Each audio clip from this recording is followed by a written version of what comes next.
আসসালামু আলাইকুম, আশা করি সবাই ভালো আছেন। তো বরাবরের মতো নতুন একটা ভিডিও নিয়ে আপনাদের মাঝে হাজির হলাম। আজকে আপনাদের ঘুরে দেখাবো ঢাকা জেলার নবাবগঞ্জ উপজেলার কলাকুপা গ্রামের খেলারাম দাতার বাড়ি আমদারকোঠা। এই বাড়িটাকে অনেকেই ভৌতিক বাড়িও বলে থাকে। তবে জানলে আপনারা অবাক হবেন যে খেলারাম দাতা ছিলেন তৎকালীন সময়ে উক্ত অঞ্চলের বিখ্যাত ডাকাত সর্দার। তিনি ইছামতি নদীতে ডাকাতি পরিচালনা করতেন।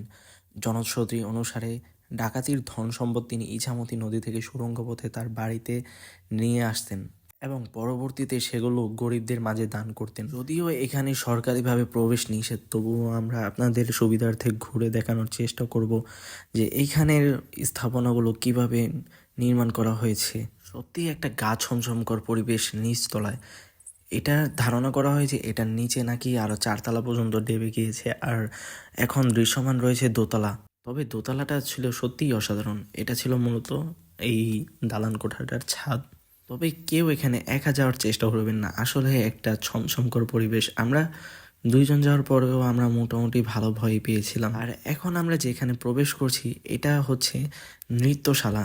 এখানে নাকি জমিদার তার রানীর নাচ দেখতো এখানে। আর অনেকের মুখে শুনতে পেয়েছি যে রাত গভীর হলে নাকি এখান থেকে নূপুর বা ঘুঙুরের আওয়াজ শুনতে পাওয়া যায়। নৃত্যশালাটা হচ্ছে 1 গম্বুজ বিশিষ্ট, তবে অসাধারণ কারুকার্য করা উপর দিয়ে।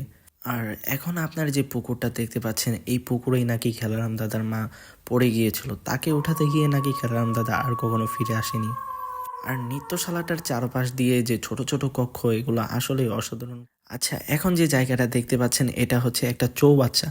এইখানেই খেলারাম দাদা তার মাকে আম আর দুধ গুলিয়ে দিয়েছিল, যেখানে নাকি তার মা ডুব দিয়ে এই আম দুধ খেয়েছিল। আসলে জনমুখে এগুলোই শোনা যায়। খেলারাম দাদা ছিল খুব মা ভক্ত, তাই তিনি তার মার আবদার পূরণ করার জন্য এই চৌবাচ্চাটা নির্মাণ করেছিলেন। এখন যেটা দেখতেছেন এটাই হচ্ছে আমাদের সেই খেলারাম দাদার আমদার কোঠার বাড়ি। এটাই এতদিন সবাই আপনারা জেনে আসছেন। আর অবশ্য আমদার হয়ে রয়েছে, তো এই জন্য আর কি এই জায়গাগুলা মানে একটু পরিত্যক্ত অবস্থায় রয়েছে। আসেন দেখে। আচ্ছা চলেন একটু ঘুরায় দেখাই। আর আমদার কোঠার সবচেয়ে জনমুখে যেটা বেশি শুনতে পাওয়া যায় সেটা হচ্ছে এর সুড়ঙ্গ পথ। আসলে সুড়ঙ্গ পথটা হচ্ছে নিচতলাতেই, মানে লোকমুখে যেগুলো শুনেছি, এরপরে আমি সেই সুড়ঙ্গের কাছে যেতেও ভয় পেয়েছি, তাই আমি দূরে থেকে দেখে এসে পড়েছি। অবশ্য ভিডিও ক্লিপে তেমনভাবে উঠাতে পারিনি সেই জায়গাটা, তবে ম্যাক্সিমাম সময় এই জায়গাটা বন্ধই থাকে। স্থানীয় লোকদের দ্বারা আমরা এই জায়গাটাও ঘুরতে পেরেছিলাম। যারা ঢাকা জেলার আশপাশে রয়েছেন তারা অবশ্যই এই জায়গাটা ঘুরে দেখার চেষ্টা করবেন, আর আমার চ্যানেলটা সাবস্ক্রাইব করতে ভুলবেন না।